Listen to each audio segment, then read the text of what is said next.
Everyone, welcome to my channel. હું ચેતના શિયાળ. આમ તો શિયાળાની શરૂઆત થઈ ગઈ છે, તો દરેક લોકોએ અનુભવ તો કર્યો જ હશે કે શિયાળાની અંદર સ્કિનની શું હાલત થાય છે. તો દરેક લોકોને અંદરથી ઈચ્છા હોય કે તે પોતે સુંદર દેખાતું હોય, પોતાની સ્કિન ગ્લો કરતી હોય, પણ શિયાળાની અંદર આ બધું મેન્ટેન કરવું બહુ અઘરું છે, કેમ કે શિયાળાની અંદર સ્કિન ડ્રાય થવાનો પ્રોબ્લેમ રહે છે, બીજો બધો ઇસ્યુ થવાનો પ્રોબ્લેમ રહે છે. તો આજે હું પણ મારી સ્કિનની કેર કરવા માટે બનાવવાની છું મસ્ત મજાનું ફેસ માસ્ક, જે મારી સ્કિન ઉપર શિયાળાની અંદર સૂટેબલ હોય. આમ તો ઘણા લોકોની સ્કિન ડ્રાય હોય છે, ઘણા લોકોની સ્કિન ઓઇલી હોય, ઘણા લોકોની નોર્મલ હોય. તો મારી સ્કિન ડ્રાય છે, તો એના પર જે સૂટેબલ થાય એવું ફેસ માસ્ક હું બનાવવાની છું. તો તમે આગળ વિડીયોમાં જોઈ શકશો, પણ જો તમને મારા વિડીયો પસંદ આવતા હોય તો વિડીયોને લાઈક જરૂરથી કરજો અને મારી ચેનલને સબસ્ક્રાઈબ કરવાનું ભૂલશો નહીં. અને જો તમને વિડીયો પસંદ આવ્યો હોય તો વિડીયોને શેર જરૂરથી કરી દેજો તમારા મિત્રોમાં. તો આગળ હું તમને બતાવીશ કઈ રીતે બનાવવાની છું ફેસ માસ્ક, તેમાં શું ઉપયોગ કરવાની છું, એમાં કઈ કઈ વસ્તુ એડ કરવાની છું, અને હું મારા ફેસ ઉપર કેવી રીતે એપ્લાય કરવાની છું, અને એમનું રિઝલ્ટ શું આવે છે, એ બધું હું તમને આગળના વિડીયોમાં બતાવીશ.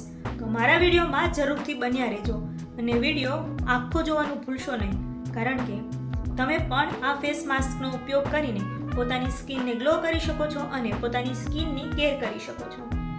તો હવે મળીએ આપણે આગળના વિડીયોમાં, અને હવે હું તમને બતાવીશ કે આપણે ફેસ માસ્કની અંદર શું શું એડ કરવાનું છે, કઈ કઈ વસ્તુ યુઝ કરવાની છે.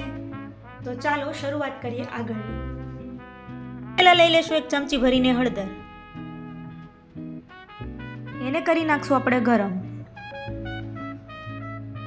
સૌથી પહેલાં લેશું આપણે ચમચી ભરીને ચણાનો લોટ. એમાં એડ કરશું આપણે શેકેલી હળદરને.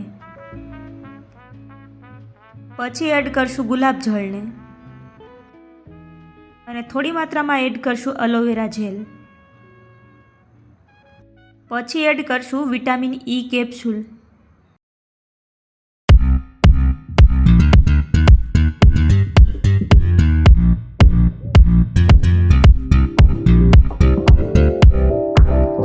આપણું ફેસ માસ્ક થઈ ગયું છે રેડી.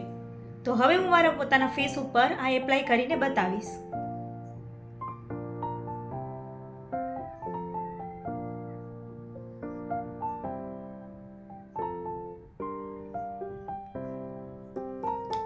હવે તો મેરેજની સિઝન પણ આવે છે, તો આ ફેસ માસ્ક તમે ઘરે બનાવીને સારું એવું સ્કિનનું ગ્લોઈંગ પણ લાવી શકો છો.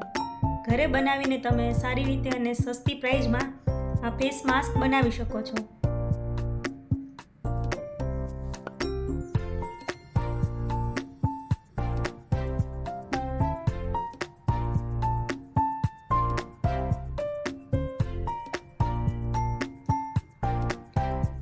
તો હવે મેરેજની સિઝન પણ આવી ગઈ છે ગાઈસ.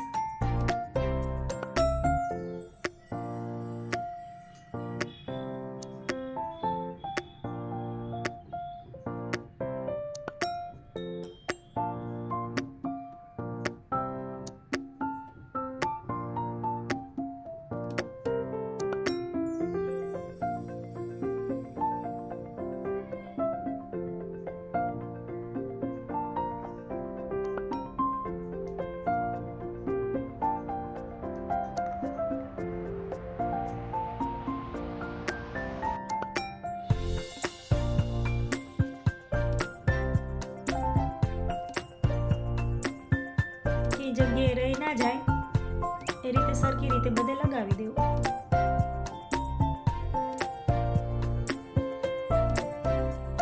અને આંખમાં ના જાય એનું પણ ધ્યાન રાખવું.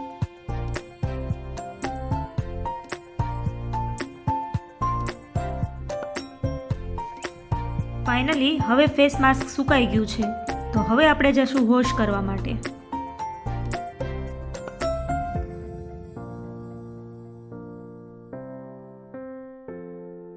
તો ફાઇનલી તમે લોકો જોઈ શકો છો કે કેટલું ઇફેક્ટિવ ફેસ માસ્ક છે.